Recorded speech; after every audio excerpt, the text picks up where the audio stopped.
এই চাঁদ মাখা মুখ সেই আসবো 18 সালে, সে আশা হলো আমার 24 সালে। আমি যে কত আনন্দ পাচ্ছি জানেন, আমি তৃপ্তির জায়গাটা আমার এতটাই মানে আমাকে আনন্দ দিচ্ছে, আসতে পারি নাই সেই জায়গায় আসতে পারলাম। এই তৃপ্তি কি কম না বেশি বলেন তো? অনেক বেশি। এই মাহফিলটা আমি প্রথম নিয়েছিলাম কোন সালে? 2018 সাল। আমাকে ফেরেশতারা আসতে দেয়নি। হ্যাঁ, ফেরেশতারা আসতে দেয়নি।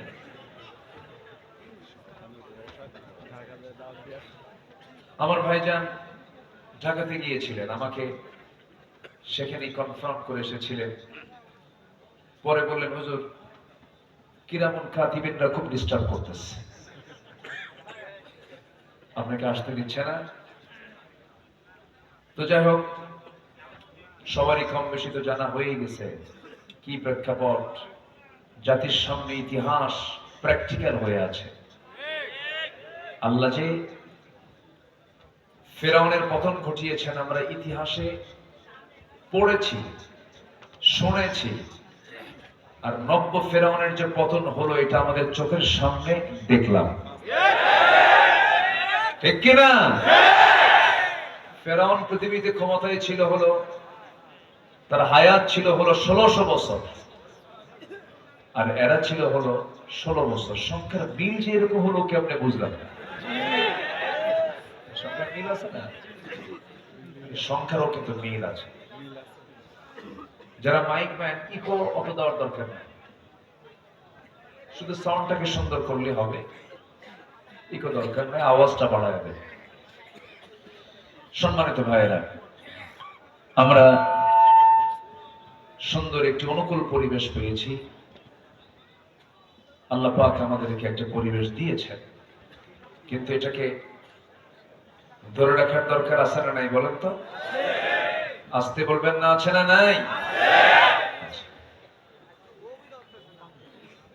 যারা দেশ ছেড়ে পালিয়ে গেছেন, আলেমরা কি দেশ ছেড়ে পালায়? দেখেছেন কোথাও? শুনেছেন কোথাও? আলেমরা পালায় না। 2009 সালে আমার জীবনের ফার্স্ট হজ, 2009 আমি গিয়েছিলাম।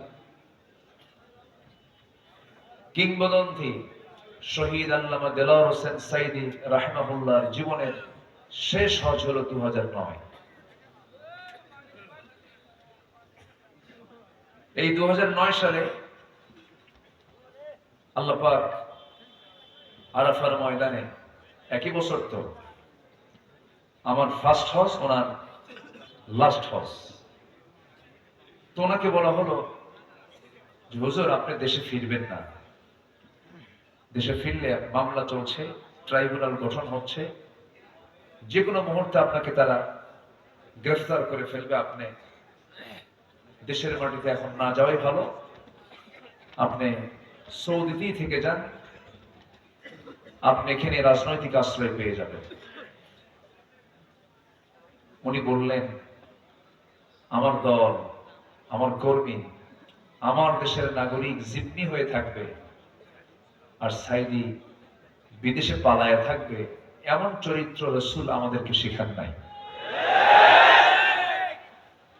তাহলে উনি কি থাকতে পারতেন না? পারতেন। উনি কি পালায়া ছিলেন? উনি চলে এসেছেন দেশে। একটানা 13 বছর জেল নয়, সেল। বলেন জেল নয় কি? সেলটা দারুণ জটিল জায়গা, 4x5 হাত একটা সংকীর্ণ জায়গার ভিতরে, এবড়া থেবড়া ফ্লোরে, তোষকও নাই, এমন একটা জায়গায় তাকে থাকতে হয়েছে 13 বছর। কোনদিন তার চেহারায় কি আমরা হতাশার কোনো চিহ্ন পেয়েছিলাম? শেষ বিদায় যে নিয়েছেন, কান্না নিয়ে না হাসি নিয়ে? তিনি হেসেছেন, আমরা কেঁদেছি, এই জাতি কেঁদেছে। সম্মানিত ভাইয়েরা, আলেমরা পালায় না, আমাদেরকে তারা 16 বছর রাজাকার বলে গালি দিয়েছে, কেউ পাকিস্তানকে আমরা আশ্রয় নেইনি। দিল্লির রাজাকাররা সব দিল্লি গিয়ে বসে আছে, ঠিক কিনা? আমরা এই দেশেই থেকে যাব। এদেশের মাটি, এদেশের মানুষ আমাদের প্রাণ। সম্মানিত ভাইয়েরা, সম্মানিত বন্ধুগণ, অনেক আলোচনা শুনেছেন আপনারা, অনেক আলোচক তো। আমার আব্দুল গাফফার খান ভাই খুব ভালো কথা বলেছেন, আমি হামসাতে কথাই নাই। আল্লাহ তাআলা তার ইজ্জত সম্মানকে আরো বাড়ায় দেন। আসসালামু আলাইকুম ওয়া রাহমাতুল্লাহি ওয়া বারাকাতুহু। إن الحمد لله الأكرم الذي خلق الإنسان وكرمه وعلمه من البيان ما لم يعلم، فسبحان الذي لا يحصى امتنانه باللسان ولا بالقلم. نشهد أن لا إله إلا الله وحده لا شريك له، ونشهد أن سيدنا وحبيبنا ومولانا محمدا عبده ورسوله الذي أرسله بالحق بشيرا ونذيرا وداعيا إلى الله بإذنه وسراجا منيرا. فقد قال الله تعالى في كلامه المجيد وفرقانه الحميد: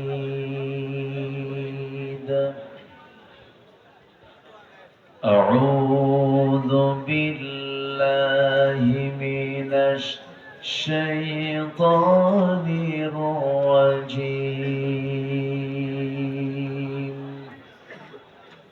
بسم الله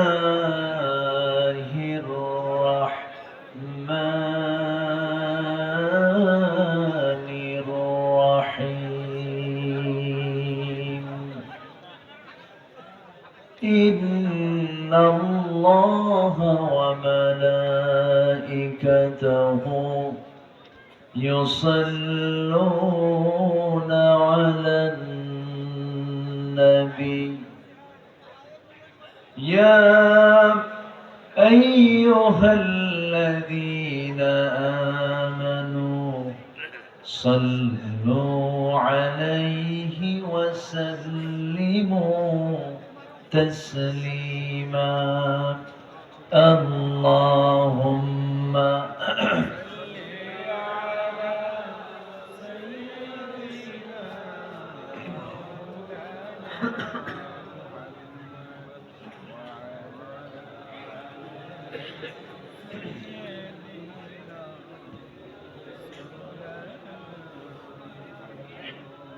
একটু মহব্বত দিয়ে নবীর প্রেমে মাতোয়ারা হয়ে আওয়াজ দিয়ে জোরালো কণ্ঠে সবাই বলুন আল্লাহুম্মা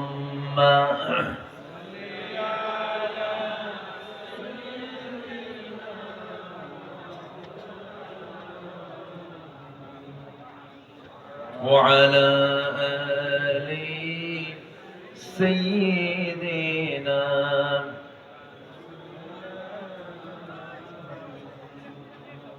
সবাই বলুন বালাগাল উলা বিকামালিহি কাশাফাত তুজা বিজামালিহি حسنت جميع خصاله صلوا سراج الملة تمهي فخر دو عالم دلبر مولاه شريف الأنبياء نسخا كل أديان ذره بلغ العلا بكماله كشف التجى بجماله حسنت جميع خصاله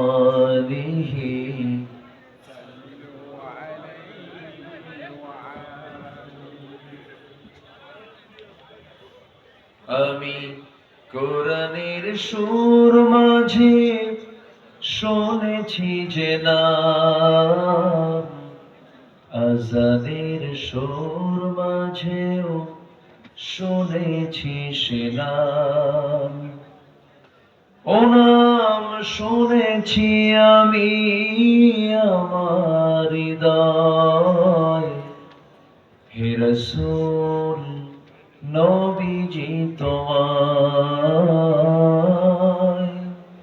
হে রাসূল নবীজি তোমায় সবাই বলি সাল্লাল্লাহু আলাইহি ওয়াসাল্লাম।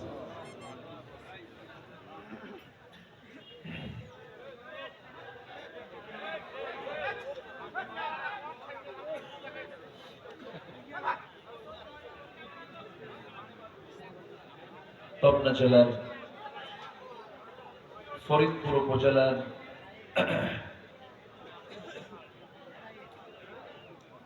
হাদল ফাজিল ডিগ্রি মাদ্রাসা মাঠে অনুষ্ঠিত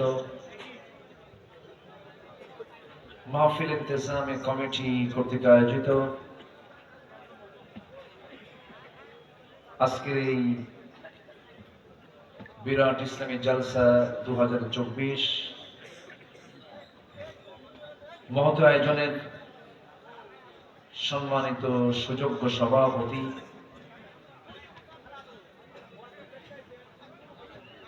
আজকের মাহফিলের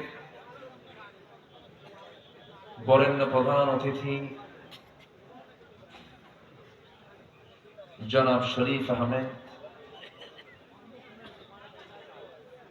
আজকের মাহফিলের বরেণ্য অতিথিবৃন্দ, বিশেষ করে আমার পূর্বে কথা বলেছেন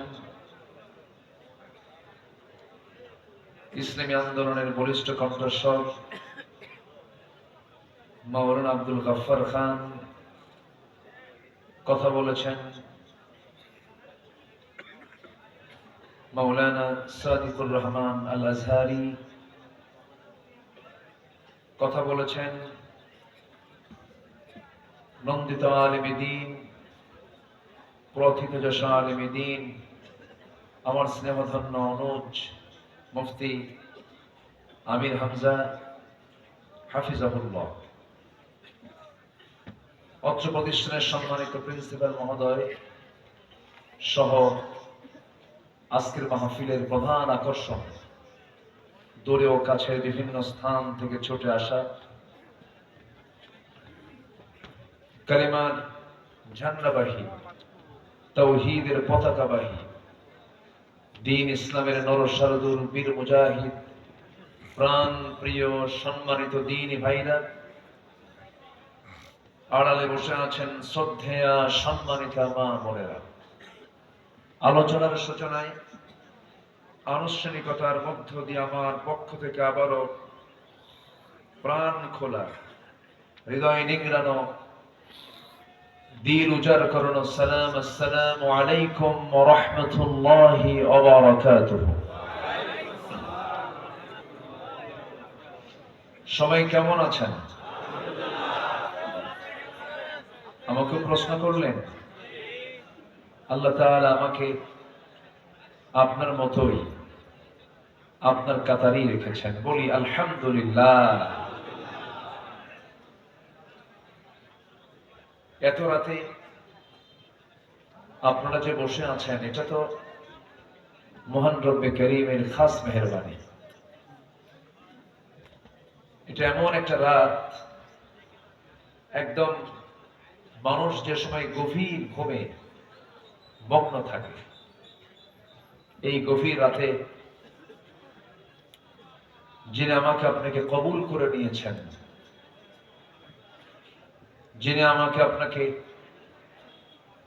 কোরআনের জন্য আমরা সময় দিচ্ছি এমন সুযোগ যিনি তৈরি করে দিয়েছেন, আবারও বলছি আলহামদুলিল্লাহ। সম্মানিত হাজিরিন, শেষ ক্লাস সহজে যায় না। যারা পড়াশোনা করেছি, যখন আমরা পড়তে যেতাম, প্রতিষ্ঠানে যখন যেতাম, প্রথম ক্লাসটা খুব মজা পেতাম, কিন্তু শেষ ক্লাস মনে হতো যে স্যার অথবা উস্তাদ বের হবে কখন। তো আমি শেষ ক্লাসে বসেছি। এখন প্রথম ক্লাসের যে একটা আনন্দ, একটা তৃপ্তি, এটা শেষ ক্লাসে ওইরকম পাওয়া যায় না। অনেক গভীর রাত হয়েছে, আমি খুব বেশি লম্বা সময় নেব তাও না। আমি যতক্ষণ আছি আমাকে সময় দেবেন তো ইনশাআল্লাহ?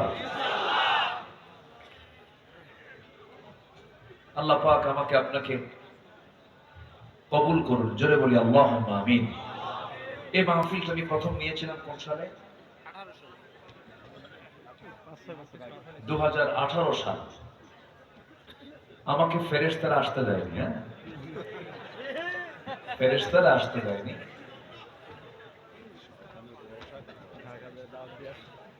আমার ভাইজান ঢাকাতে গিয়েছিলেন, আমাকে সেখানে কনফার্ম করে এসেছিলেন।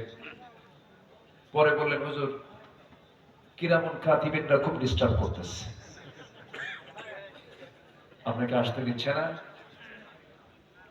তো যাই হোক, সবারই কম বেশি তো জানা হয়েই গেছে কি প্রেক্ষাপট, জাতির সামনে ইতিহাস প্র্যাকটিক্যাল হয়ে আছে। আল্লাহ যে ফেরাউনের পতন ঘটিয়েছেন আমরা ইতিহাসে পড়েছি, শুনেছি, আর নব্য ফেরাউনের যে পতন হলো এটা আমাদের চোখের সামনে দেখলাম, ঠিক কিনা? ফেরাউন পৃথিবীতে ক্ষমতায় ছিল হলো, তার হায়াত ছিল হলো 1600 বছর, আর এরা ছিল হলো 16 বছর। সংখ্যার মিল যে এরকম হলো কি আপনি বুঝলাম না? সংখ্যার মিল আছে না? সংখ্যারও কিন্তু মিল আছে।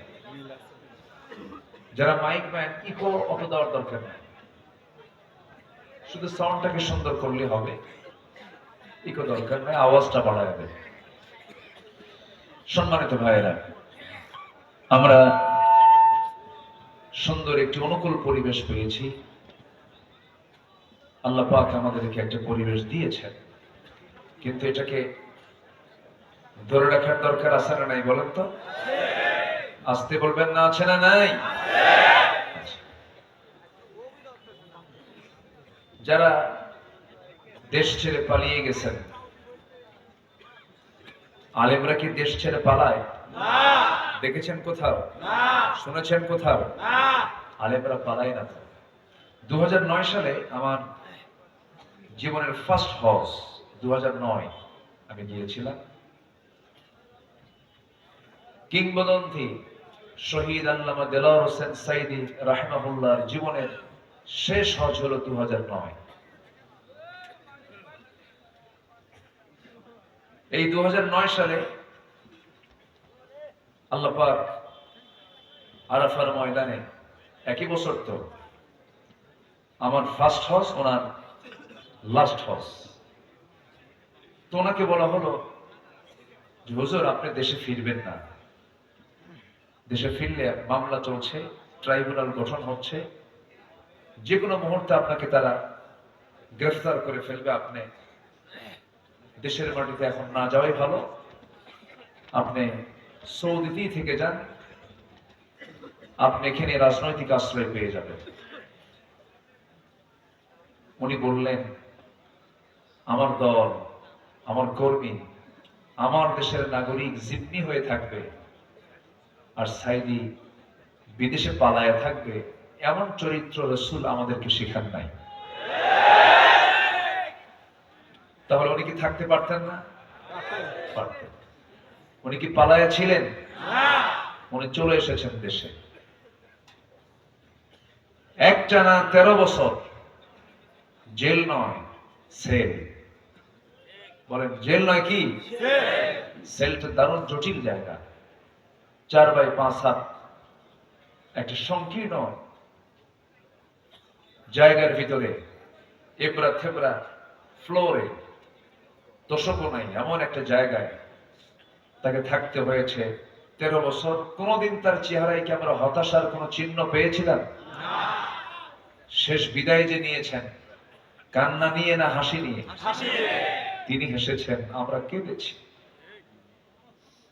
এই জাতি কেঁদেছে। সম্মানিত ভাইয়েরা, আলেমরা পালায় না, আমাদেরকে তারা 16 বছর রাজাকার বলে গালি দিয়েছে, কেউ পাকিস্তানকে আমরা আশ্রয় নিইনি। দিল্লি রাজাকাররা সব দিল্লি গিয়ে বসে আছে, ঠিক কিনা? আমরা এই দেশেই থেকে যাব। এদেশের মাটি, এদেশের মানুষ আমাদের প্রাণ। সম্মানিত ভাইয়েরা, সম্মানিত বন্ধুগণ, অনেক আলোচনা শুনেছেন আপনারা, অনেক আলোচক তো। আমার আব্দুল গাফফার খান ভাই খুব ভালো কথা বলেছেন, আমি হামজাতে কথাই নাই। আল্লাহ তাআলা তার ইজ্জত সম্মানকে আরো বাড়ায় দেন। আমার সাদিকুর রহমান আজহারি, আমার প্রিয় ভাইজান, আল্লাহ পাক তাকেও কবুল করে নিয়েছেন, আল্লাহ কবুল করুন, জোরে বলি আল্লাহুম্মা আমিন। সম্মানিত ভাইয়েরা, আমি খুব সংক্ষিপ্ত সময়ে একটা বিষয় নিয়ে কথা বলতে চাচ্ছি, সেটা হলো এই যে একটা প্রেক্ষাপট যা ছিল পরিবর্তন হয়েছে। এই পরিবর্তনের পিছনে যুবকদের অবদান সবচেয়ে কম না সবচাইতে বেশি? যুগে যুগে ইসলামের যে বিজয় এসেছে, এই বিজয়ের পিছনে সবচেয়ে অবদান বেশি কাদের? যুবকদের। রাসূলকে সহযোগিতা করেছে সবচেয়ে বেশি কারা? যুবকরা। আবু জেহেল, আবু লাহাব, উতবা, শাইবা, এই যে সবগুলো কিন্তু চাচা গ্রুপ। আবু লাহাব, আবু জেহেল সব কি গ্রুপ? চাচা গ্রুপ, বুড়া। কিন্তু বেলালের মতো, ওমর ইবনুল খাত্তাবের মতো এই ইয়াং গ্রুপগুলো রাসূলকে সহযোগিতা করেছেন, দিন প্রচারে, দিন প্রসারে, দিন প্রতিষ্ঠায় তারা এগিয়েছেন। ঠিক তেমনি আমার দেশের কিছু যুবকরা কি ঘটায় দিল ভাবছিলাম, প্রিন্সিপাল সাহেব, ভাবছিলাম যে যুবকরা ডিভাইস আসক্ত হয়েছে, মাদকাসক্ত হয়েছে, ফ্রি ফায়ার, পাবজি গেমস খেলা আর ক্যাসিনো খেলা মনে হয় শেষ হয়ে গেছে, কিন্তু না, জাতে মাতাল, তালে ঠিক ছিল, সময় মতো তারা কাজ করেছে। কিন্তু এই বিজয় ধরে রাখার দরকার আছে না নাই? আমি সমস্ত আলোচকদের বলবো, এই বিজয়ের কথাগুলো মাঝে মাঝে বলা উচিত। শহীদ আবু সাঈদ, মুগ্ধ, এদের আলোচনাগুলো মাঝে মাঝে আসা উচিত। কেন জানেন? এই জাতি খুব দ্রুত ভুলে যায় সবকিছু, খুব দ্রুত ভুলে যায়। এই জাতি খুব অল্প সময় সবকিছু হারিয়ে ফেলে, এই জন্য ওদেরকে একটু লালন করা দরকার। সম্মানিত ভাইয়েরা, যুবকরা আজকের মাহফিলে যুবকরাই বেশি, দাড়ি পাকাওয়ালা মানুষ কিন্তু খুবই কম। এটা একটি ইতিবাচক দিক, বলি আলহামদুলিল্লাহ, জোরে বলি আলহামদুলিল্লাহ।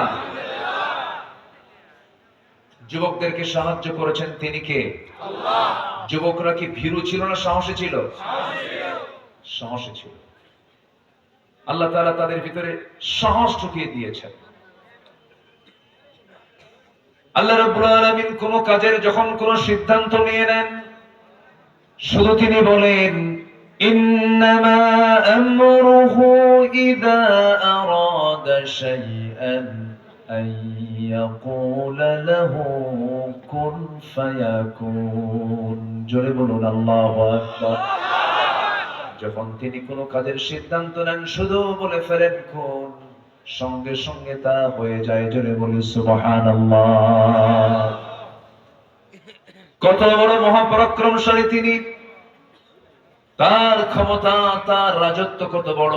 তাবারাকাল্লাযী জাআলা ফিস সামাই বুরুজাও وجعل فيها سراجا وقمرا منيرا وهو الذي جعل الليل والنهار خلفة لمن أراد أن يذكر أو أراد شكورا جربنا الله أكبر অতীব বরকতময় সেই মহান প্রভু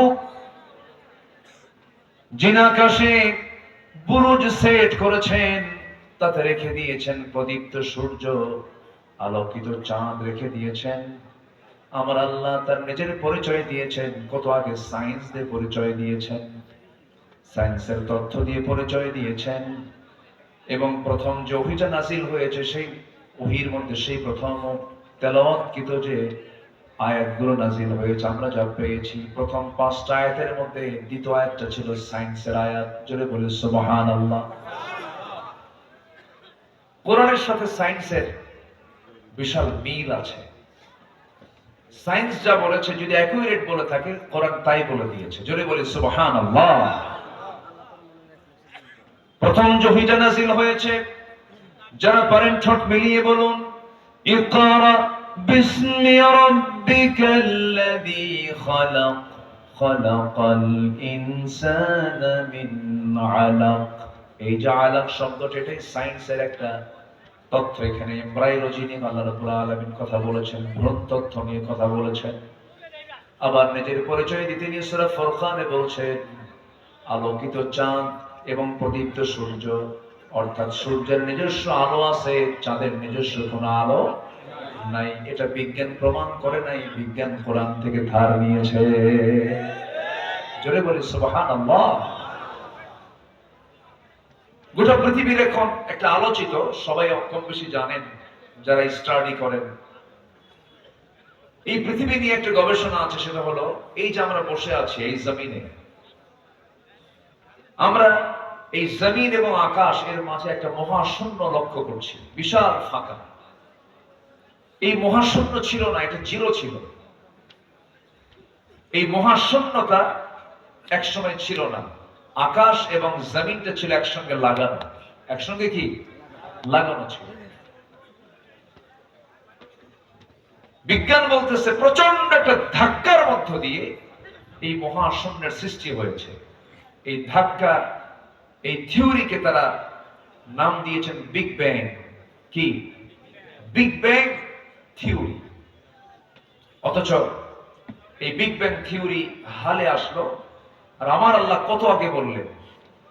আল্লাহ রাব্বুল আলামিন বলেন আওয়ালাম ইয়ারাল্লাযীনা কাফারু আন্নাস সামাওয়াতি ওয়াল আরদা কানাতা রাতকান ফাফাতাকনাহুমা وجعلنا من الماء كل شيء حي জোরে বলুন আল্লাহু আকবার। কাফেররা কি খেয়াল করে না আল্লাহ রাব্বুল আলামিন এই আসমান এবং জমিন এর মাঝে বিশাল এই মহাশূন্যতা সৃষ্টি করেছেন প্রচন্ড ধাক্কার মধ্য দিয়ে। কিসের মধ্য দিয়ে? ধাক্কার মধ্য দিয়ে। তাহলে বলুন বিজ্ঞান যা প্রমাণ করতে চেয়েছে, বিজ্ঞান প্রমাণ করেছে না কোরআন থেকে ধার নিয়েছে? কোরআন থেকে ধার নিয়েছে। সকল জ্ঞানের মূল উৎস হলো কোরআন। আপনি কি চান এটা দিয়ে? এটা দিয়ে আপনি ব্যক্তি চালাবেন, নিজের জীবন হবে, পরিবার হবে, সমাজ হবে, রাষ্ট্র হবে, গবেষণা হবে, চিকিৎসক চিকিৎসা নেবে পাবে, সাহিত্যিক সাহিত্য নেবে পাবে, লেখক লেখা নেবে পাবে, রাজনীতিবিদ রাজনীতি নেবে পাবে, রাষ্ট্রপতি রাষ্ট্রের পদ্ধতি নেবে পাবে, আইনজীবী আইন নেবে পাবে, ব্যবসায়ী ব্যবসা নেবে পাবে। কি চান আপনি? সব কিছু এর মধ্যে আছে না নাই? আছে। কিন্তু কোরআনটাকে কিছু কিছু মুসলমান তারা অচল করে রাখতে চায়। তারা চায় কোরআন শুধু নামাজে থাকুক, কোরআন শুধু মসজিদ মাদ্রাসায় থাকুক, কোরআনকে কোনো ক্রমেই ক্যান্টনমেন্টে ঢুকতে দেওয়া যাবে না, সচিবালয়ে ঢুকতে দেওয়া যাবে না। এই ধ্বজাধরী চেতনার কিছু মুসলিম নামের কিছু মুনাফিক আমার দেশে আছে না নাই? আসতে বলবেন না, আছে না নাই? আমার স্পষ্ট ভাষায় জানিয়ে দিতে চাই, দেশ স্বাধীনতার 53 বছর অতিক্রম হয়েছে। কেউ দেশ চালিয়েছেন 25 বছর, কেউ 16 বছর, কেউ 9 বছর, কেয়ারটেকার গভর্নমেন্টরা কয়েক বছর। সব দেখাই তো দেখলাম সবার পরিচয় মুসলমান থাকলেও তারা ইসলাম দিয়ে রাষ্ট্র চালান নাই। কোন সরকার নামাজি সরকার ছিল না, নামাজের আইন তারা পাশ করেন নাই। সব দেখা শেষ। আগামীর দেশ দেখতে চাই আমরা, কোরআনের দেশ, ইসলামের দেশ। রাজি আছেন কারা কারা? হাত উঁচু করে দেখেন মুসলমান।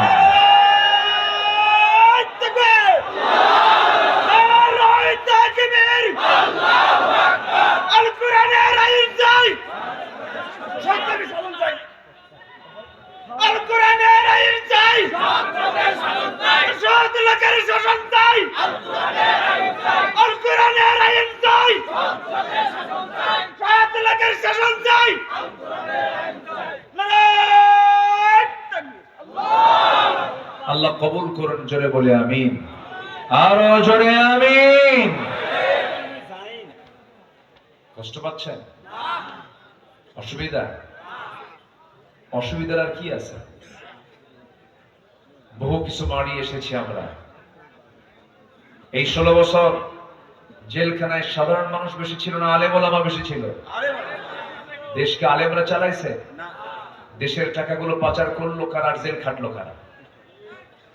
দু একটা যেতে পারে নাই, দু একটা এখন ভিতরেই আছে, আছে না?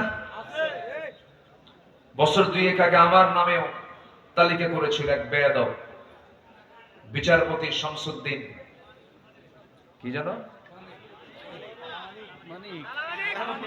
কালা বলার দরকার, আল্লাহ কালো বানায় দিছে। শামসুদ্দিন মানিক, এই নরাধম বেয়াদব, এর মুখে আমি কোনোদিন হাসি দেখি নাই, জানেন? হাসেও না, যারা হাসেও না, কান্দেও না, এদের বউরা মনে মনে করে এটা মরবে কোনদিন, মরলি তো বাস। একটু হাসি থাকা উচিত, একটু খুনসুটি করা উচিত, চিত্তের বিনোদন করা উচিত। আমার নবজির পেটে খাবার ছিল না, কিন্তু মুখের হাসি ফুরাতো না। সুবহানাল্লাহ বলবেন না? নবজির চেহারা দেখলে ক্ষুধা বন্ধ হয়ে যেত, ক্ষুধা নিবারণ হয়ে যেত। এই মানিক করলো কি, আমাদের নামে একটা তালিকা করলো, 116 জন আলেমের তালিকা করে বললো যে এরা রাষ্ট্রদ্রোহী। 2 বছরও পার হয়নি, সিলেট দিয়ে সে ত্রিপুরা হয়ে, গুয়াহাটি হয়ে, অথবা আগরতলা হয়ে সে দিল্লি যেতে চেয়েছিল, কিন্তু সিলেটবাসী তাকে মোস্ট ওয়েলকাম করেছে, খুব সুন্দর আপ্যায়ন করেছে, অনেক সুন্দর সম্মান তাকে করেছে। কোর্টে নেওয়ার পথে বিসি আউট করে দিচ্ছে। জানেন না? জানেন না? আপনারা জানেন না? যখনই কোন গোষ্ঠী জুলুমের মাত্রা বাড়িয়ে দিয়েছে, আল্লাহ তাদেরকে জাতির সামনে উলঙ্গ করে ফেলে দিয়েছেন। এটা ইতিহাস। ফেরাউনকে খতম করেছেন কে? নমরুদকে খতম করেছেন কে? সে আল্লাহ আছেন না নাই? মাঝখানে তো ভুলেই গেছিলাম আমরা। কিছু কিছু লোক কয় না মরা পর্যন্ত উপায় নেই, হ্যাঁ, না মরা পর্যন্ত উপায় নাই, কিন্তু উপায় আছে না নাই? কে বের করে দিয়েছেন? যুবকরা, তোমাদের উপর আমাদের অনেক একটা আস্থা আছে। তোমরা সচেতন, তোমরা অনেক কিছু করতে পারবে সামনে, কিন্তু খুব মোস্ট রিকোয়েস্ট, একদম অনুনয় বিনয় করে বলছি, কোন চরিত্রের দিকে যাবা না, শুধু একটা চরিত্র লালন করবা। উসওয়ায়ে হাসানা জনাবে মুহাম্মদুর রাসূলুল্লাহ নবীজির আদর্শকে লালন করবে। তোমাকে পৃথিবীর কোন শক্তি নেই পরাজিত করতে পারে। তুমি কি জানো তোমার উন্নত চরিত্র এটা এমন একটা অস্ত্র, এই চরিত্রকে, এই অস্ত্রকে কেউ হারাতে পারে না। আদর্শের পতন কেউ ঘটাতে পারে না, যদি সেটা সঠিক আদর্শ হয়ে থাকে। সম্মানিত ভাইরা, তাহলে আদর্শ খোঁজার জন্য আমরা খুঁজবো একজন ব্যক্তিকে। তিনি কে? মুহাম্মাদুর রাসূলুল্লাহ, মুহাম্মাদুর রাসূলুল্লাহ সাল্লাল্লাহু আলাইহি ওয়াসাল্লাম। সেই আদর্শকে আমরা লালন করব, এক জায়গায় না সব জায়গায়, সব জায়গায়। আমার বন্ধুগণ, সূরাতুল আহজাবের 21 নম্বর আয়াতে আল্লাহ রাব্বুল আলামিন তার ব্যাপারে বলে দিচ্ছেন, লাকাদ কানা লাকুম ফি রাসূলিল্লাহি উসওয়াতুন হাসানাহ লিমান কানা ইয়ারজুল্লাহা ওয়াল ইয়াওমাল আখির ওয়া যাকারাল্লাহা কাসীরা। জোরে বলুন আল্লাহু আকবার। তোমাদের জন্য উত্তম আদর্শের বাস্তব নমুনা কেউ নন, তোমাদের জন্য উত্তম আদর্শের বাস্তব নমুনা একজন ব্যক্তি, তিনি হচ্ছেন জনাবে মুহাম্মদুর রাসূলুল্লাহ সাল্লাল্লাহু আলাইহি ওয়াসাল্লাম। আমার নবীর দাম সকল নবীর চাইতে কম না বেশি? এসেছেন পরে, কিন্তু দামটা বেশি। আমি কি শেষ করে দেব নাকি? এই যে দুই একজন করে একটু ওঠেন যে। হ্যাঁ, আমার আসার কথা ছিল হলো 3টায়। আমি ভাইজানকে বলেছিলাম আমি 3টায় আসবো ইনশাআল্লাহ, কিন্তু আল্লাহ পাক আমাকে 3টার আগেই পৌঁছে দিয়েছে। আরো আগে আসতে পারতাম, কিন্তু রাস্তার যে হাল, কিন্তু মালাকুল মউতের দিকে ঢোকা কঠিন। মাঝে মাঝে ড্রাইভারকে বললাম, ড্রাইভার আমার চাকা আছে না নাই? কঠিন অবস্থা। যাই হোক, এরপরেও আসতে পেরেছি। এই চাঁদ মাখা মুখ সেই আসবো 18 সালে, সে আশা হলো আমার 24 সালে। আমি যে কত আনন্দ পাচ্ছি জানেন? আমি তৃপ্তির জায়গাটা আমার এতটাই মানে আমাকে আনন্দ দিচ্ছে, আসতে পারি নাই, সেই জায়গায় আসতে পারলাম। এই তৃপ্তি কি কম না বেশি বলেন তো? অনেক বেশি। সম্মানিত ভাইয়েরা, আমার নবীজির জীবনের অনুকরণীয় কিছু আদর্শ আমি আজকে উপস্থাপন করতে চাচ্ছি। মোটামুটি যদি তার জীবন থেকে যদি আমরা 15টা আদর্শ যদি লালন করি কোরআনের দৃষ্টিতে, আশা করা যায় এই আদর্শ লালন করলে এই দুনিয়ার সকল অপশক্তি তার কাছে পরাজিত হতে বাধ্য, এবং আল্লাহ তাআলা তার জন্য 8টা জান্নাতের দরজাই খুলে দিবেন আখিরাতে। শুনবেন?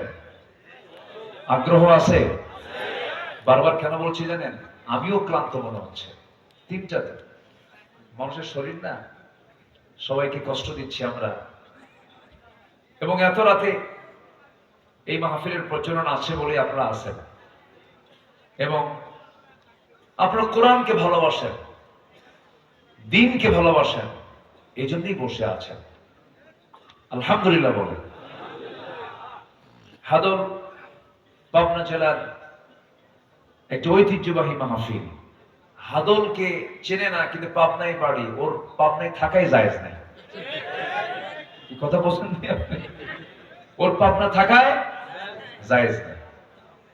এটার পরিচিতি এটা আমি অনেক আগের থেকেই জানি, যদিও আসা হয়নি, কিন্তু পাবনার বহু জায়গায় এসেছে। আবার আসবো সামনে। দারুল আমান ট্রাস্টের আমার সেই পুরাতন জায়গা, আল্লামা সাইদি বিদায় নিয়েছেন, জেলে ঢুকেছেন। এরপর থেকে উনি 10 শেষ করেছেন, আমি 11, 12, 13, 14 4 বছর প্রোগ্রাম করেছি। 15 থেকে ওই যে আবার ফেরেশতারা ঢুকতে দেয়নি, মামলা ঢুকিয়ে দিয়েছিল, মামলাও দিয়েছে। যাই হোক, এটা তো ওদের পলিসি ছিল যে ক্ষমতায় কেমন করে থাকা যায়। আমি ওই দলের যারা সমর্থক যারা আছেন, আমি তাদেরকে করজোরে বিনতি জানাবো, আপনাদেরকে গালি দেই না আমরা, ফিরে আসো। আপনার নেতা পালায় গেল, সেই নেতৃত্ব ধরুন যে দলের নেতাগুলো পালায় না, যে দলের নেতাগুলো ইসলামের কথা বলে না, পরকালের কথা বলে না, নামাজের কথা বলে না, আল্লাহর ভয় দেখায় না, ওই দলের নেতৃত্বের মুখে আমরা জুতা মারি, থুতু মারি। থুতু মেরে চলে আসে, মোস্ট ওয়েলকাম, ইসলামের দিকে চলে আসে। আমরা তো একই পরিবার। আওয়ামী লীগ আমার ভাই, বিএনপি আমার ভাই, সবাই আমার ভাই, কিন্তু রং পথে কেন? ইসলামকে লালন করে ইসলামী দলের নেতৃত্বকে মেনে নেন, ইহকালীন কল্যাণ পাবেন, পরকালীন ওই নেতার সাথে জান্নাতে চলে যাবেন। কষ্ট পাচ্ছেন? এই কথাগুলো বলার দরকার আছে না নাই? প্রতিশোধ নয়, শোনেন, 5 অগাস্টের দিন থেকে শুরু করে নিয়ে 2-3 দিন কিছু জ্বালাও পোড়াও হয়েছে, কিন্তু এগুলোর সাথে এদেশের প্রকৃত ইসলামী আন্দোলন যারা করে তাদের কোনো সম্পর্ক নাই, কিন্তু কাজ রেকর্ড হয়ে থাকবে, এই কথাগুলো রেকর্ড হয়ে থাকবে। আপনি কেন জ্বালাও পোড়াও করবেন? আপনি কেন একজনের বাড়িতে হামলা করবেন? আমার নবীর যেদিন মক্কা বিজয় হলো, আমার নবীজি মক্কার ভিতরে ঢুকে একা হয়ে গেলেন, তার পাশে কেউ নাই। সামনে এক বুড়ি মহিলা পড়লো। রাসূল বললেন, বুড়িমা, চোখে মুখে ভয় কেন? কি হয়েছে? কে বাবা? আব্দুল্লাহর ছেলে মোহাম্মদ ঢুকছে, কাম সারা শেষ করে দেবে আজকে। কেন? ওরে আমরা বের করে দিছিলাম, আজকে আমাদেরকে শুধু বের করবে না, শেষ করে দিবে। তাই কোথায় যাবেন? ওই আমার গোত্রের কাছে চলে যাব। তা আপনি একা? হ্যাঁ, কষ্ট হচ্ছে। রাসূল বললেন, টোপলাটা আমার হাতে দিয়ে দেন। আমার নবীজি মক্কা বিজয় করে এক বুড়ি মহিলার টোপলা মাথায় নিয়ে বুড়িকে সহযোগিতা করছেন। আর আমরা সেই নবীর উম্মত হয়ে আমরা কি শিক্ষা নিচ্ছি বলেন? আমার নবীজি ওই টোপলা মাথায় নিয়ে বুড়িটাকে সামনে দিয়ে বলছেন, বুড়িমা, কোথায় আপনার গন্তব্য আমাকে বলুন। বুড়িমা চলতেছে আর মনে মনে চিন্তা করে লোকটাকে সঠিক গন্তব্যে যখন পৌঁছে গেলেন, রাসূল বললেন, বুড়িমা, আর কি যেতে হবে নাকি? না, যেতে হবে না, এখানে আমার গন্তব্য, এখানে আমি চলে চিনতে পেরেছি। নবীজি শুধু তাকে রেখে বের হয়ে আসতেছেন, এমন সময় বুড়ি বলতেছে, আরবের বুকেতে এমন মানব দরদি মানুষ আমার চোখে পড়ে নাই, তোমার পরিচয়টা কি বাবা বলো তো? রাসূল বলে ফেললেন, ও বুড়িমা, যে লোকটার ভয়ে আপনি এত দূর থেকে এত দূর পর্যন্ত চলে আসলেন, সেই লোকটা আপনার সামনে দাঁড়িয়ে আছে, মুহাম্মদুর রাসূলুল্লাহ সাল্লাল্লাহু আলাইহি ওয়াসাল্লাম।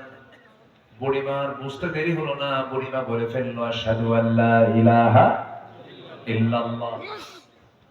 আমার নবীজি বললেন, ও মক্কার মানুষেরা, আমি আজকে মক্কা বিজয় আল্লাহ পাক আমাকে দান করেছেন, ফতে মক্কা দান করেছেন। তোমাদের প্রতি আমার কোনো ক্ষোভ নাই, কোনো রাগ নাই, বিনা শর্তে আমি তোমাদেরকে মাফ করে দিলাম। নবীজির সারা জীবনের শত্রু আবু জেহেল, সে দুনিয়া থেকে বদরেই চলে গেছে। তারপর থেকে, বদরের পর থেকে নিয়ে আমার নবীজির শেষ মক্কা বিজয়ের পূর্ব মুহূর্ত পর্যন্ত যত যুদ্ধ হয়েছে, প্রত্যেকটা যুদ্ধে তার ছেলে ইকরামা ইবনে আবু জেহেল নবীর বিরুদ্ধে অস্ত্র তুলে যুদ্ধ করেছে সারা জীবন। যেদিন মক্কা বিজয় হয়ে গেল, ইকরামা আবু জেহেলের ছেলে, তার স্ত্রী এসে নবীর সামনে দাঁড়ায় বলে, আপনি যদি আমাকে কালেমা পড়ায়া দিতেন, আমি কালেমা পড়ে নিজের জীবনকে ধন্য করতাম। কালেমা পড়ায়া দিলেন ইকরামার স্ত্রী। এবার বলছেন, ইয়া রাসূলুল্লাহ, আমার স্বামী ইকরামা ইবনে আবু জেহেল, সেও যদি কালেমা পড়ে, আপনি তাকে মাফ করবেন নাকি? রাসূল সঙ্গে সঙ্গে বলে দিলেন, ও ইকরামার স্ত্রী, সে যদি কালেমা পড়ে নেয়, আমিও তাকে মাফ করে দেব। জোরে বলি সুবহানাল্লাহ। এই কনসেপ্ট নিয়ে আসতে হবে তো আমাদের, আমি তাকে মাফ করে দেব। ইতিমধ্যে ইকরামা তিহামা অঞ্চল পার হয়ে, তিহামা একটা অঞ্চল আছে, সেই তিহামা অঞ্চল পার হয়ে একটা নদী পেয়েছে। সে নদীর নৌকায় চড়বে। মাঝিকে বললো, মাঝি, আমাকে পার করে দেবে, আমি ওপারে যাব, কত টাকা নিবা? নৌকার মাঝি বলে, আমি টাকার বিনিময়ে নৌকা পার করব না, তুমি যদি কালেমা পড়ো, আমি তোমাকে পার করব। আল্লাহু আকবার বলো। ইকরামা লজ্জা পেয়ে গেল। লজ্জা পেয়ে ভাবতেছি, ইসলাম এত দূর পর্যন্ত চলে এসেছে। ইতিমধ্যে তার স্ত্রী স্বামীকে খুঁজে বের করলেন। স্বামীকে খুঁজে বের করে বলছেন, স্বামী আমার, নবীর কাছ থেকে আমি প্রতিশ্রুতি নিয়েছি, আপনি কালিমা পড়লে পরে রাসূল আপনাকে মাফ করে দিবেন। ইকরামা রওনা দিয়েছেন, রাসূল সাহাবায়ে কেরামকে লক্ষ্য করে বলেন, সাহাবীরা হয়তো ইকরামা কিছুক্ষণের মধ্যে আমার কাছে আসবে, কেউ কোনো কটু কথা বলবে না, কেউ কোনো বাজে কথা বলবে না। ইকরামা যখন নবীর সামনে চলে আসলেন, ইকরামাকে নবীজি বুকের মধ্যে জড়ায় ধরে পড়ায় দিলেন, আশহাদু আল্লা ইলাহা ইল্লাল্লাহু ওয়াহদাহু লা শারীকা লাহু ওয়া আশহাদু আন্না মুহাম্মাদান আবদুহু ওয়া রাসূলুহু। হেদায়েতের মালিক কে? আস্তে বলুন, হেদায়েতের মালিক কে? চিন্তা করেন, আবু জেহেলের ঘরে ইকরামা একজন সাহাবী, কিন্তু কি গোটা পৃথিবীর মানুষ একদিকে, একটা সাহাবীর মর্যাদা কম না বেশি? আস্তে কম না বেশি? সেই লোকটা হলো আবু জেহেলের ছেলে। রাসূল মাফ করে দিয়েছেন, রাসূল তাকে ক্ষমা করে দিয়েছেন। ভাইরা যারা বিপদগামী ছিলেন, ভাগ বাটোয়ারা করেছেন, দলের দালালি করেছেন, নোংরামি করেছেন, চাঁদাবাজি করেছেন, আপনার নেতা আপনাকে ভুল পথে নিয়েছে, তওবা করে ফিরে আসুন, আল্লাহ পাক আপনাকে মাফ করে দিবে। কি আল্লাহ মাফ করবেন না?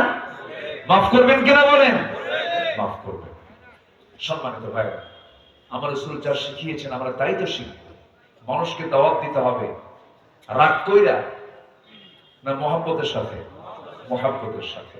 নবীজির অনুকরণীয় 15টা আদর্শ একটা একটা করে বলবো। নাম্বার 1, আমরা দাওয়াত দেব মানুষকে কার পথে?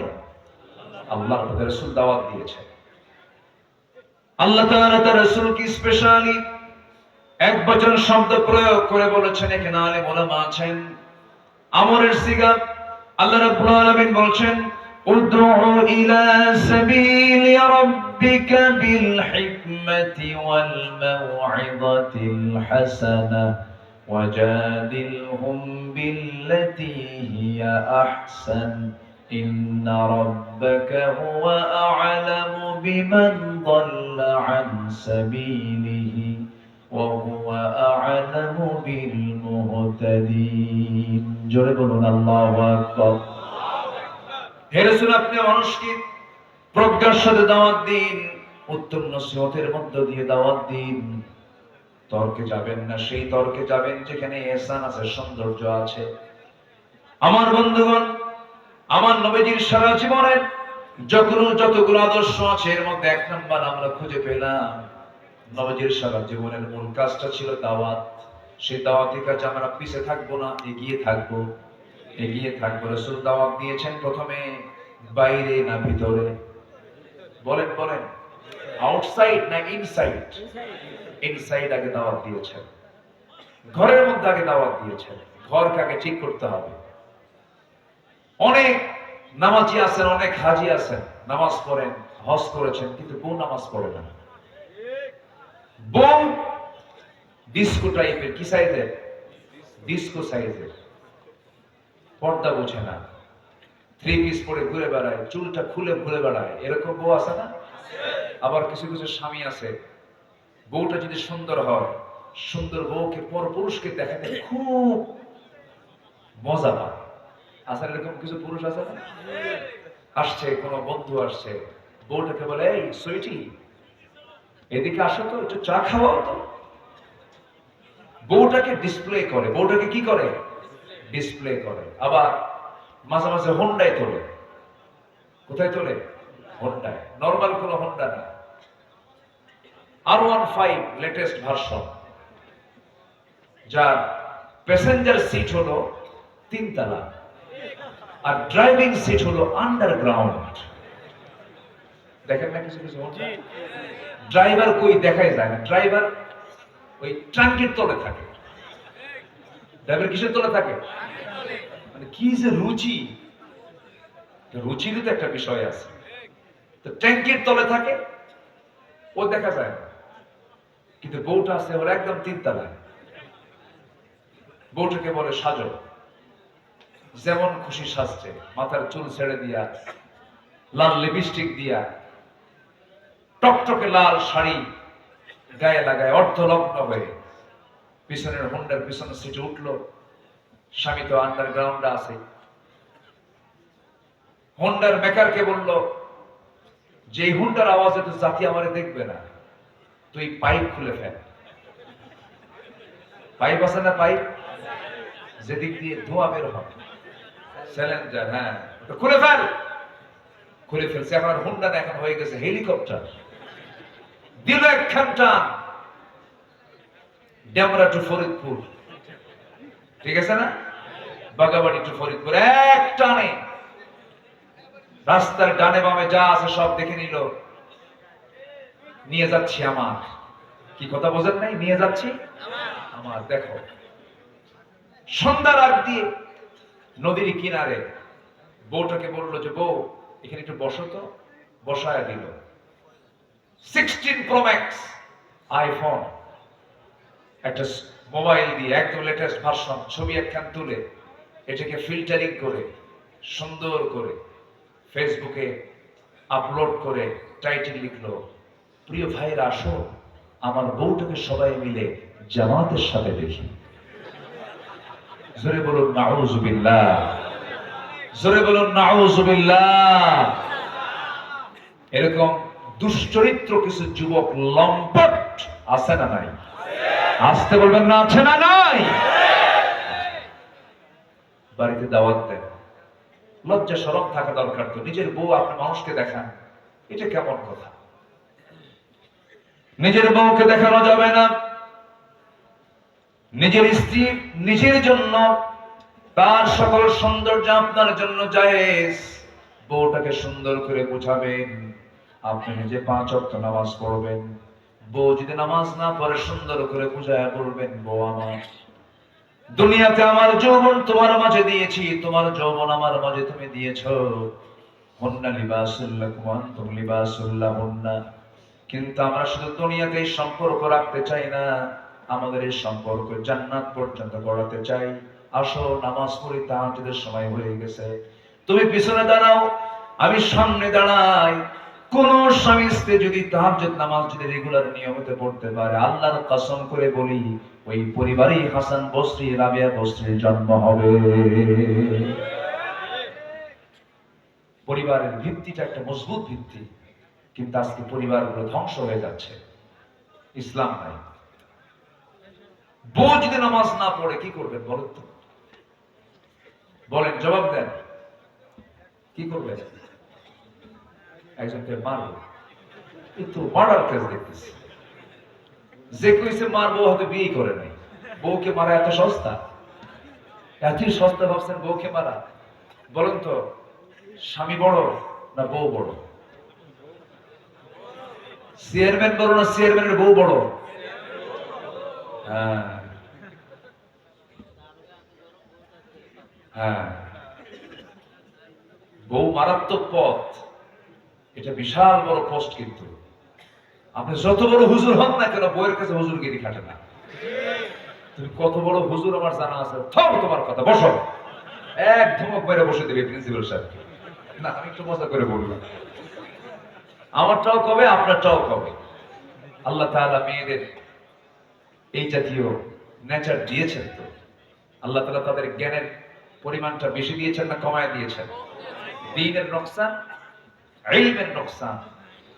দ্বীনের স্বল্পতাও দিয়েছেন, জ্ঞানেরও স্বল্পতা দিয়েছেন। এই যে ধমকায়, ধমক খেয়ে চুপ থাকতে হয়। ওমরে ফারুকের মতো মানুষ, যার নাম শুনলে রোম পারস্য থরথর করে কাঁপে, বিশাল পাওয়ারফুল, সেই ওমরে ফারুকের কাছে এক লোক বিচার চাইতে আসছে, তার বউ নিয়ে গন্ডগোল। তো ওই লোকটা এসে দেখে ওমরের সঙ্গে তার বউয়ের গন্ডগোল। তো এই চিত্র দেখে ভাবতেছে আর কি বিচার চাবো, যাই চলে যাচ্ছে। ওমরে ফারুক বলে, এই তুমি আসলে কেন আর যাও কেন, কিছুই তো কও না। আসলাম যে সমস্যা নিয়ে, আসে দেখি সেই সমস্যা আপনার ঘরের মধ্যে ঢুকছে। আমার বউয়ের সঙ্গে আমার গন্ডগোল, এসে দেখি আপনার সাথে আপনারটার গন্ডগোল। সেই দিন ওমরে ফারুক মুচকি হাসি মেরে বললেন, ওমরের নাম শুনলে দেখো না, বাতিল শক্তি কেমনে থরথর করে কাঁপে। যে অমরকে দেখলে তারা ভয় পায়, আর সেই অমরের সামনে অমরের স্ত্রী এত কিছু বললো, অমর কিছু বলেছে না, তুমিও কিছু কইও না। ঠিক আছে না? জোরে বলে সুবহানাল্লাহ। স্বামী স্ত্রীর সম্পর্ক একটা ব্যতিক্রম, বেহেশতি ফ্লেভার এর মধ্যে আছে না নাই বলেন তো? মাওয়াদ্দাতা ওয়া রাহমা, মাওয়াদ্দাতা ওয়া রাহমা, ভালোবাসাও আছে, রহমতও আছে। কিন্তু স্বামী স্ত্রী ছাড়া ওই যে গাছের গোড়ায় গোড়ায়, তারপরে দেওয়ালের সিপাই সিপাই, জোড়া জোড়া কপত কপতে যে বসে থাকে, ওদের মধ্যেও কি একটু মায়া দয়া নাই? আছে, আসতে কয়। ভালোবাসা না থাকলে কি বসে ওরা? একটা আছে তো, একটা কিছু আছে তো নাকি? আছে, বসে। কিন্তু ওর মধ্যে শুধুই হয়তো প্রেম থাকতে পারে, কিন্তু ওর মধ্যে কোনো রহমত আসতে, রহমত। যদিও প্রেম আমি বলেছি, কিন্তু এই প্রেম, এটা প্রেম নয়, এটা হলো নোংরামি, এটা হলো জেনা। এটা কি বলেন? জেনা। বিয়ের আগে কোনো প্রেম হয় না। সঠিক প্রেম হবে বিয়ের আগে না বিয়ের পরে? বিয়ের আগে না বিয়ের পরে? যুবকরা যারা বিয়ের আগে এই সমস্ত নোংরামি সম্পর্কে জড়াবে, ওয়ালা মুত্তাখিদি আখদান ওয়ালা মুত্তাখিদাতি আখদান, এই গোপন গোপন নোংরামিতে যখনই জড়াবে, তখন এই প্রজেক্টটা হবে তোমার জন্য লস। তোমার সব ধ্বংস হয়ে যাবে। বিয়ের আগে সব প্রেম করে শেষ হবে, বিয়ের পরে আর প্রেম খুঁজে পাবে না, খালি কিলাকিলি আর ঘুষাঘুষি হবে। রহমত নামক কোন গন্ধ ওই পরিবারে কখনো আসতে পারে না। কি কথা ক্লিয়ার? মনে থাকবে? যুবকরা মনে রাগ করতেছে, হুজুর কি কম রাগ করতেছো নাকি তোমরা? তোমার বিজয় টিকে রাখার জন্য সবচেয়ে বড় বিজয় হলো ঈমানটাকে টিকে রাখতে হবে।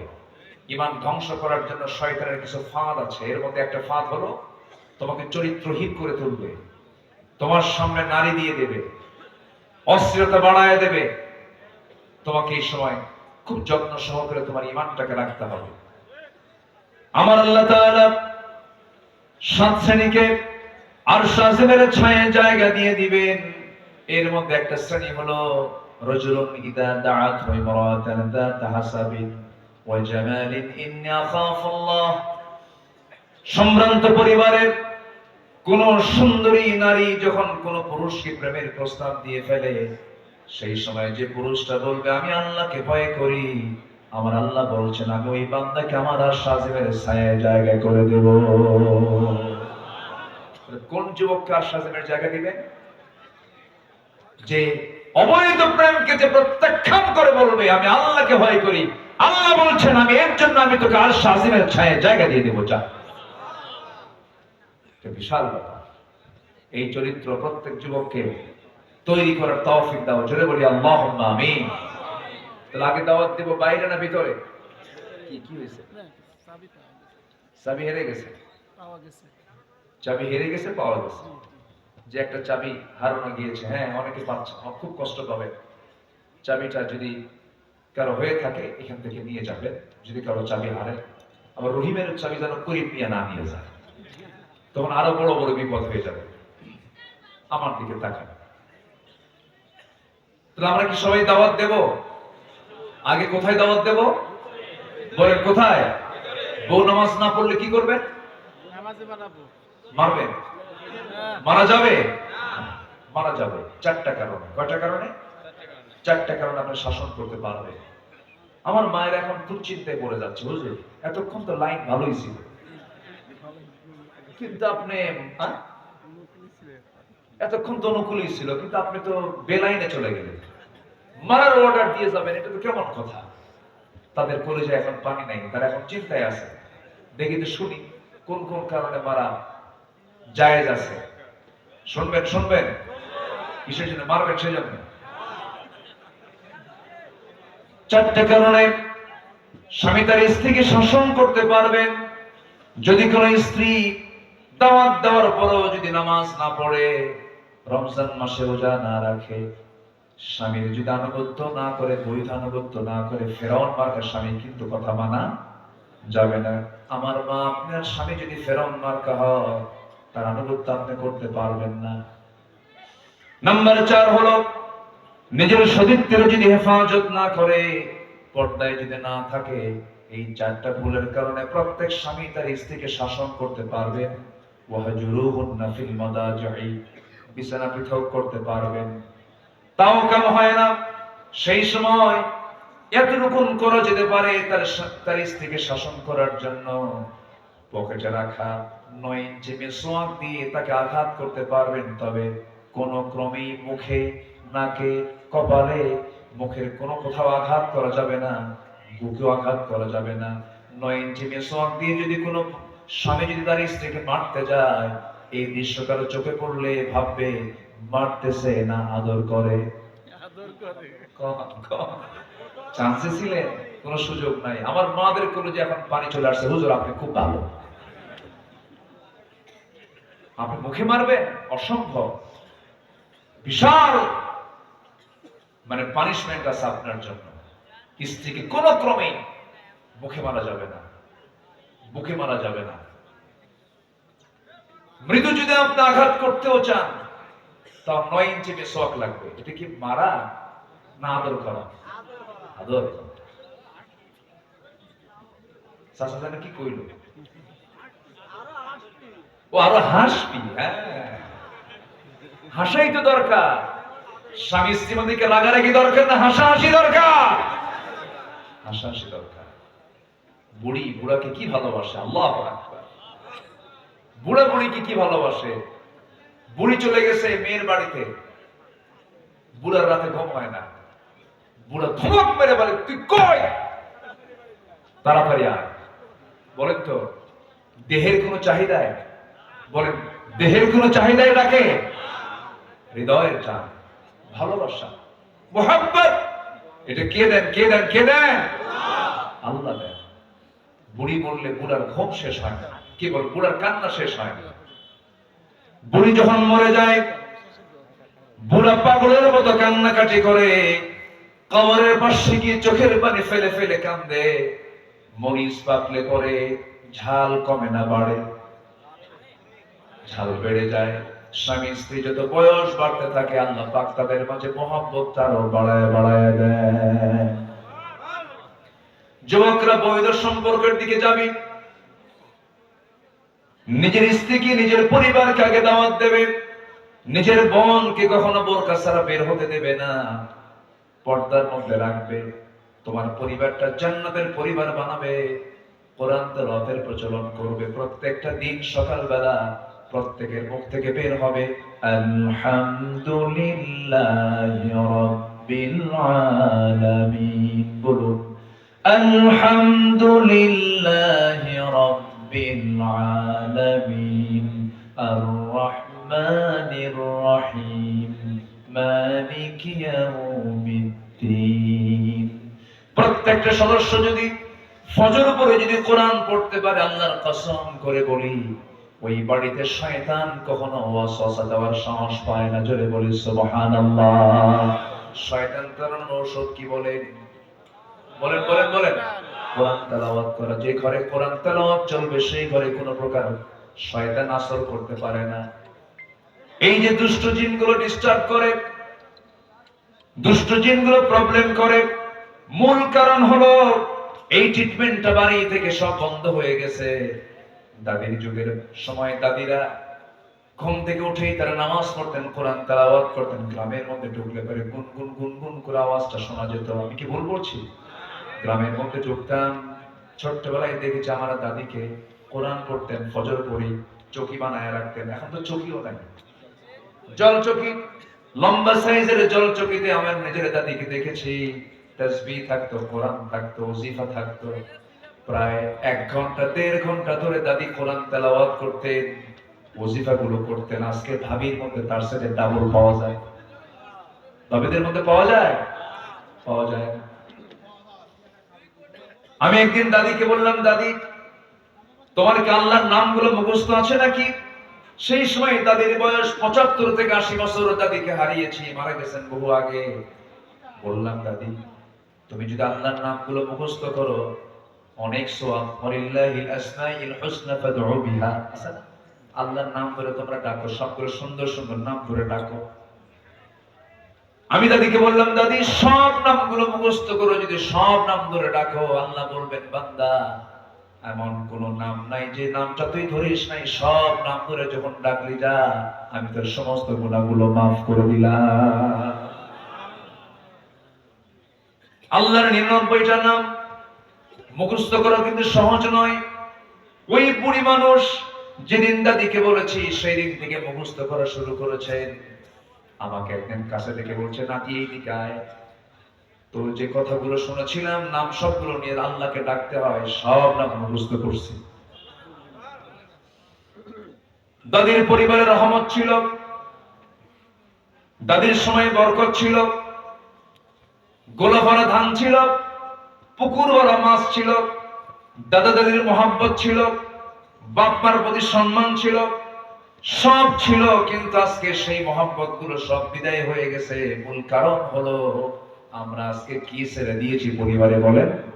কোরআনটা ছেড়ে দিয়েছি। কোরআনটা সুন্দর করে পড়বো, সবাই জোরে বলি ইনশাআল্লাহ, আরো জোরে বলি ইনশাআল্লাহ। অনেক লম্বা লম্বা কথা, সময় তো আস্তে আস্তে চলে যাচ্ছে। এবার আসেন নাম্বার 2, রাসূল ছিলেন ভীরু না সাহসী? ভীরু না সাহসী? সাহসী ছিলেন। তিনি কি পরিমাণ সাহসী ছিলেন? বদর তার প্রমাণ, উহুদ তার প্রমাণ, খন্দক তার প্রমাণ, হিজরতের রাত তার প্রমাণ, জাবালে সুর তার প্রমাণ। কতগুলো সময় তিনি পাড়ি দিয়েছেন, কোন একটা কাজে তিনি চুল পরিমাণ কখনো ভয় পান নাই। অনড় ছিলেন, সাহসের পিরামিড ছিলেন। রাসূল যে রাতে ঘর থেকে বের হলেন হিজরতের জন্য, সম্পূর্ণ একাকী, নাঙ্গা তরবার নিয়ে সামনে দাঁড়ায় আছে, একটা বারের জন্য ভয় পান নাই। কারণ ইমানদারের মূল সাহস হলো কে? ইমানদারের মূল সাহস কে? আল্লাহ তাআলা। আমার বন্ধুগণ, যখন কোনো বান্দা আল্লাহর প্রতি পূর্ণ ভরসা রাখবে, পৃথিবীর কোনো ভয় তাকে পরাজিত করতে পারবে না। আল্লাহ রাব্বুল আলামিন বলেন, ওয়া মান ইয়াতাওয়াক্কাল আলাল্লাহ ফাহুয়া হাসবুহ। যে ব্যক্তি আল্লাহর উপরে ভরসা রাখবে, যে ব্যক্তি আল্লাহর উপরে তাওয়াক্কুল করবে, ওই বান্দার জন্য যথেষ্ট হয়ে যান তিনি আমার কে? আল্লাহ যথেষ্ট হয়ে যান। এজন্য মুতাওয়াক্কিল, যে আল্লাহর প্রতি যে তাওয়াক্কুল করে, ওই লোকের দিলের মধ্যে চুল পরিমাণ কোনো ভয় আসতেই পারে না। কারণ আল্লাহ ছাড়া কাউকে ভয় করা তো জায়েজই নাই, ঠিক কিনা? আমরা সাহসী হব, জোরে বলি ইনশাআল্লাহ। ফাসদা বিমা তুমার ওয়া আ'রিদ আনিল মুশরিকিন। হে রাসূল, আপনি প্রকাশ্যে শোনায় দেন, কোনো পরোয়া করবেন না, মুশরিকদেরকে আপনি এড়িয়ে চলুন, কোনো সমস্যা নাই, আমি আল্লাহ আপনাকে সাহায্য করব। জোরে বলি আল্লাহু আকবার। আচ্ছা, বদরে মুসলমানদের সৈন্য সংখ্যা বেশি ছিল না কম ছিল? শুধু কম না, অনেক কম। কোন সমতা ছিল বলে? কোন সমতা ছিল? একদম অসম যুদ্ধ ছিল। সে অসম যুদ্ধে মুসলমানদের বিজয় হয়েছে অস্ত্র দিয়া, সংখ্যা দিয়া, না ঈমান দিয়া? বলেন বলেন বলেন, কি দিয়া? আর ঈমান যার থাকে তার মধ্যে কি ভয় থাকে না সাহস থাকে? সাহস থাকে। ঠিক আছে? কিছু কিছু লোক উঠতেছে, আমি মানাও করবো না, যান, কারণ কষ্ট হতে পারে, অনেক রাত হয়েছে, আমি মানা করবো না, তাই না? এখন মানা করা জায়েজ না, কষ্ট হচ্ছে, সবার অনেক কষ্ট হচ্ছে। তো আমাকে একটু সময় দিবেন না আপনারা? আর একটু সময় দিবেন না? একটু পয়েন্ট গুলো শেষ করে ফেলি। একটা আলোচনার হক আছে তো। এখানে অনেক ক্যামেরা আসছে, আপনি শুনছেন ধরুন লক্ষ মানুষ, কিন্তু এই ক্যামেরাগুলো শোনায় দেবে কোটি কোটি মানুষকে। জি, একটু আমাকে সময় দেন। নাম্বার 2 হলো রাসূল ছিলেন সাহসী। নাম্বার 3 হলো আমার নবীজির ভিতরে ছিল ধৈর্যশীলতা। তিনি ছিলেন ধৈর্যের পিরামিড। এত বড় ধৈর্যশীল তিনি ছিলেন। তায়েফের ইতিহাস সবার জানা আছে, মক্কার ইতিহাস সবার জানা আছে। আমার নবীজির মাথা থেকে পা পর্যন্ত জীবনের 63 বছরের শেষ সময়ে এসে নবীজির দেখা গেছে মাথা থেকে পা পর্যন্ত অসংখ্য জায়গায় তার কাটা চিহ্ন, কপালে লোহার ফলা ঢুকেছিল সেখানে চিহ্ন, গালের মধ্যে শিরস্ত্রাণের লোহা ঢুকেছিল তার কাটা চিহ্ন। নবীজি উহুদের ময়দানে দাঁত হারিয়েছেন। জীবনের শেষ সময় পর্যন্ত নবীজির সামনের দুটো দাঁত ছিল না, কথাগুলো অস্পষ্ট হয়ে যেত। এই চিহ্নগুলো আমার নবীজি খন্দকের যখন পরীক্ষা খনন করতেছিলেন, আমার নবীজি সবার আগে কোদাল হাতে নিয়েছিলেন। কাফিরদেরকে প্রতিহত করার জন্য, মদিনাকে সেভ করার জন্য যখন পরীক্ষা খনন করছিলেন, কোদাল মারতে মারতে, না খেয়ে থেকে থেকে কোদাল মারতে মারতে আমার নবীজির কোমরটা কুঁজো হয়ে গিয়েছিল, ব্যাকবোনটা কুঁজো হয়ে গিয়েছিল। আমার নবীজি কোমর সোজা করে বাকি জীবনে আর দাঁড়াতে পারেন নাই। আমার নবীজি কি পরিমাণ তার মধ্যে ধৈর্য ছিল! তায়েফের মানুষ মারে, তায়েফের মানুষ রক্তাক্ত করে, আমার নবীজি রক্তাক্ত চেহারা নিয়ে জিবরিলকে বলছেন, জিবরাইল আমাকে তুমি বদদোয়া করতে বলো না, লানত করতে বলো না। তায়েফবাসী বুঝে নাই আমি এদেরকে দিল থেকে মাফ করে দিলাম। জোরে বলে সুবহানাল্লাহ। আমার নবীজির ধৈর্য কি পরিমাণ ছিল! নবীজি আবু জেহেলকে সবচেয়ে কম দাওয়াত দিয়েছেন না বেশি দাওয়াত দিয়েছেন? বেশি দাওয়াত দিয়েছেন। কি পরিমাণ ধৈর্য তার মধ্যে ছিল! রাসূলকে যে কষ্ট দিত, রাসূল তাকে মহব্বত করতেন, তার উল্টা করতেন, ইদফা বিল্লাতি ইয়া আহসান। আমার নবীজির চরিত্র কেমন ছিল? আমার নবীজি কেমন ছিলেন? আল্লাযীনা ইউনফিকুনা ফিস সাররাই ওয়াদ দাররাই ওয়াল কাযিমিনাল গায়যা ওয়াল আফিনা আনিন নাস ওয়াল্লাহু ইউহিব্বুল মুহসিনিন। জোরে বলুন আল্লাহু আকবার। নাম্বার 4 হলো, যেটা বলে ফেলেছে, পরিবারের প্রতি দায়িত্বশীলতা। নবীজি মেয়েকে বিয়ে দিয়েছেন। ফাতিমা নবীজির সবচেয়ে আদরের দুলালি ছিলেন। 4 নাম্বার মেয়ে। কয় নাম্বার মেয়ে বলে? 4 নাম্বার মেয়ে।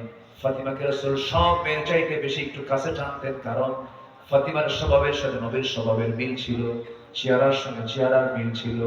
দেখবেন প্রত্যেক বাবা সব সন্তানকে সমান চোখে দেখতে চাইলেও আদরের দিক থেকে একটু কম বেশি হয় কিনা বলে? আজকে হয় কিনা? যারা বাপ হয়েছেন তারা বুঝবে। আল্লাহ পাক আমাকে 4টা মেয়ে দিয়েছে। কেউ তো আলহামদুলিল্লাহ বলে। বিয়ে কি আপনি দিবেন?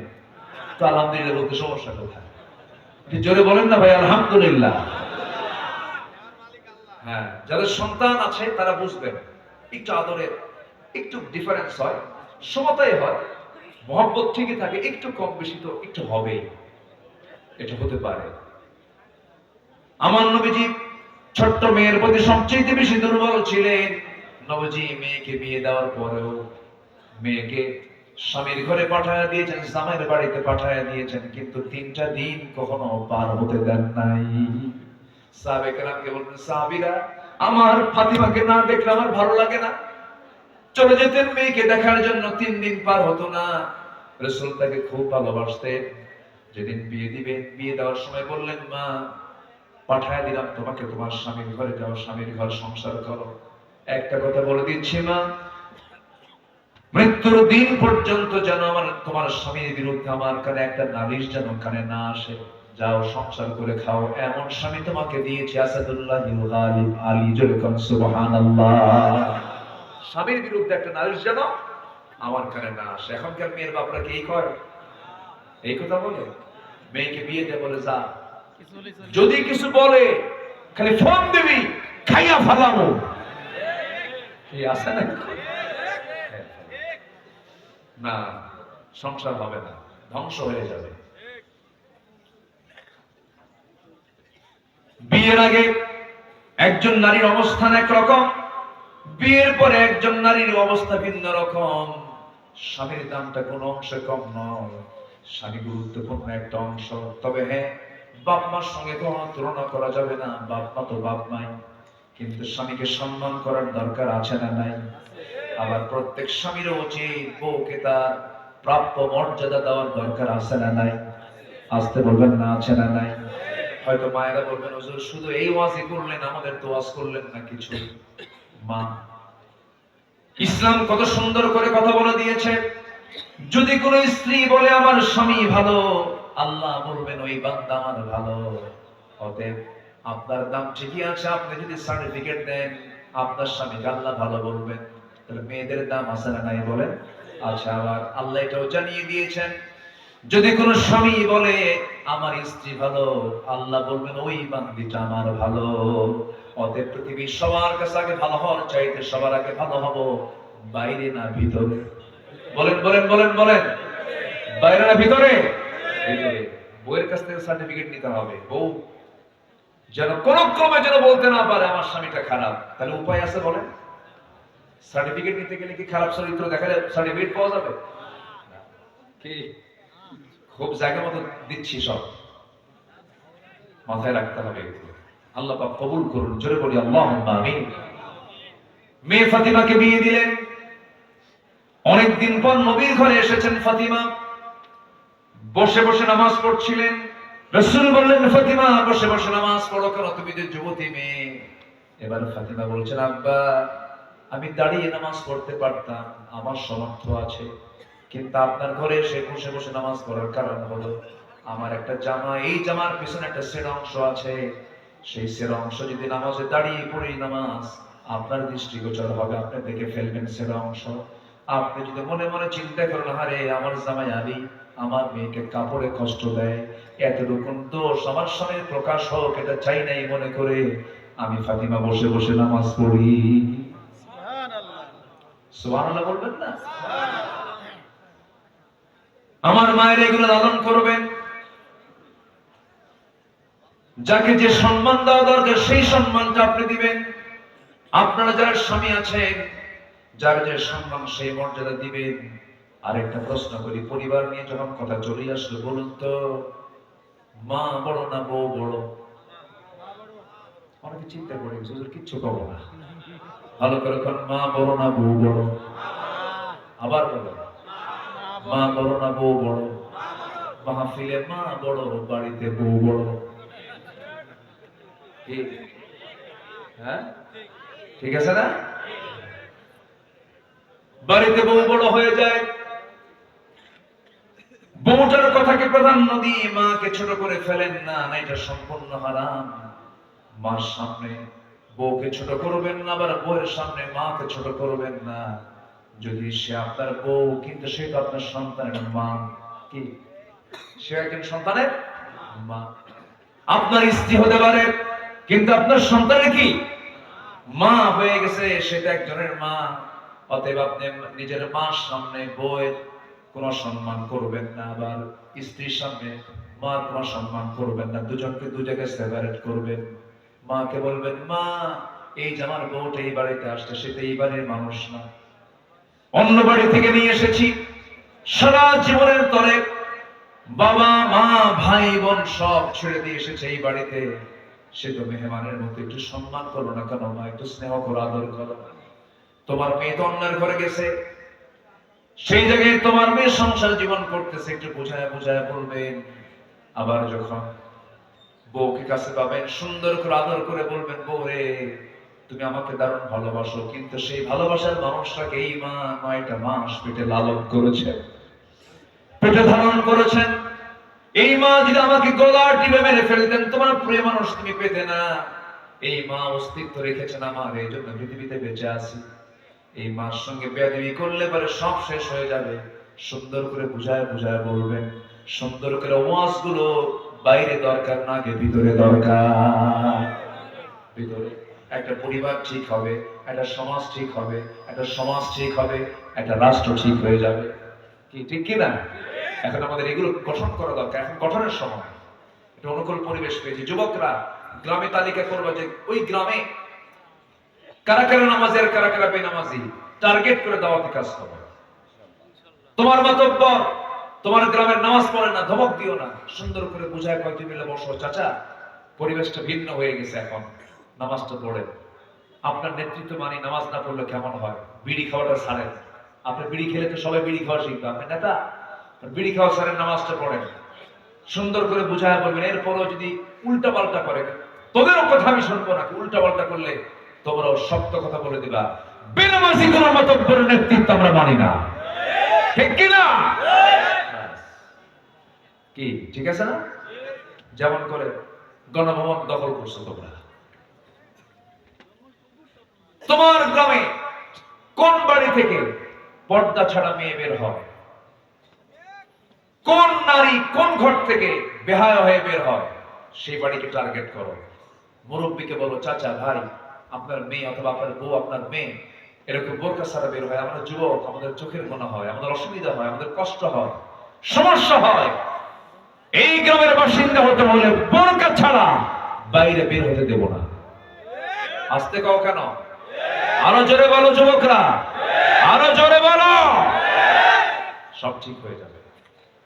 তা'মুরুনা বিল মা'রুফ ওয়া তানহাউনা আনিল মুনকার, মান রাআ মিনকুম মুনকারান ফালইয়ুগাইয়িরহু বিয়াদিহি। হাত দিয়ে প্রতিহত করা হচ্ছে এক নম্বর ঈমানের পরিচয় বহন করে। আল্লাহু আকবার বলেন। এগুলো করতে হবে। নাম্বার 5 হলো আমানতদারিতা। আমরা আমানতদারিতায় 16 আনা ঠিক থাকবো। যার আমানত ঠিক আছে তার ঈমানটা ঠিক আছে, বলি আলহামদুলিল্লাহ। নাম্বার 6 হলো ন্যায় বিচারক ছিলেন আমার রাসূল। ইনসাফ কায়েম করতে হবে। ওয়াকিমুল ওয়াজনা বিল কিসতি ওয়া লা তুখসিরুল মিজান।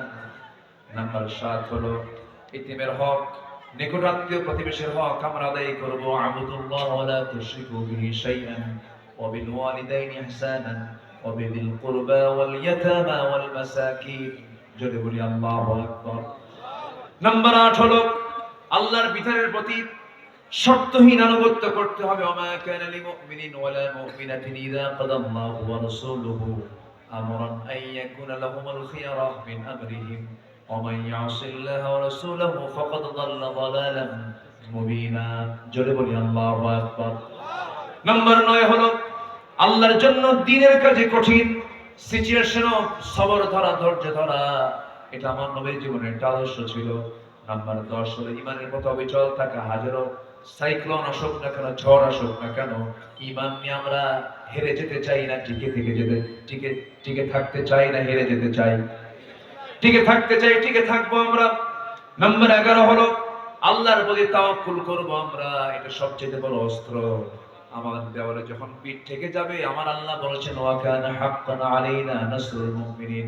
আমার বান্দাকে সাহায্য করা আমার জন্য ওয়াজিব হয়ে যায়। জোরে বলি সুবহানাল্লাহ। নাম্বার 12 হলো কাজে কর্মে পরামর্শ করা। যে কোনো কাজ একাকী করা, এটা বিজ্ঞতার পরিচয় বহন করে না, সেখানে ভুল থেকে যাবে। একটা পরিবারও যখন কোনো কাজ করব তখন একা সিদ্ধান্ত নেব না, পরামর্শ করব। বলেন পরামর্শ করব। ওয়ামরুহুম শুরা বাইনাহুম। আল্লাহ পাক পরামর্শ নামে একটা সূরা নাযিল করেছেন। নাম্বার 13 হলো বিনয়ী হয়ে যাব আমরা। রাসূল বিনয়ী ছিলেন এবং ক্ষমাশীল হব আমরা। জোরে বলি ইনশাআল্লাহ। নাম্বার 14 হলো কুফরের প্রতি আমরা কঠোর হব। আশিদ্দাউ আলাল কুফফার রুহামাউ বাইনাহুম। কাফিরদের ব্যাপারে রাসূল খুব কঠোর ছিলেন। রুহামাউ বাইনাহুম। নাম্বার সর্বশেষ 15 হলো পরস্পর যে মুমিনগুলো আমরা আছি এদের প্রতি আমরা পরস্পর রহমদিল হব।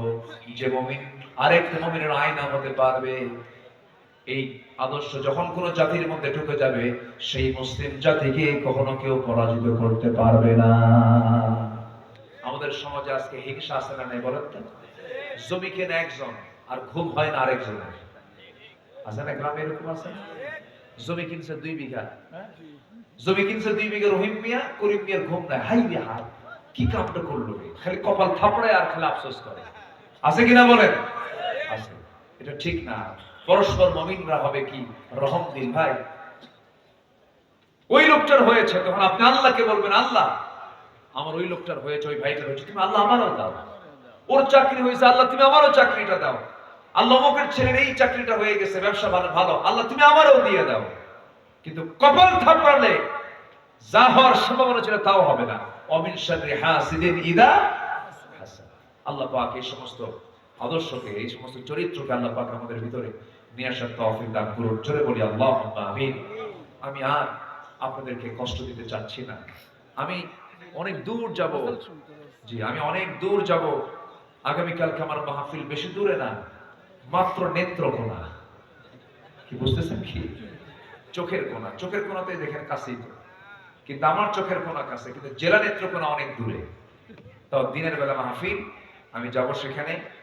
তো যতটুকু হয়েছে, আমার ভাইজান অনেক কষ্ট করেছেন আমার জন্য, অনেকবার আমাকে ফোন দিয়েছেন, কতবার যে যোগাযোগ করেছেন পান না।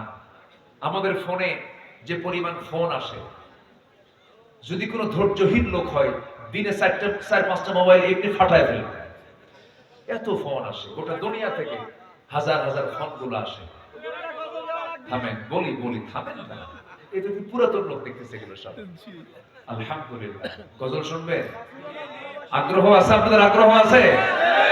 বলি আলহামদুলিল্লাহ।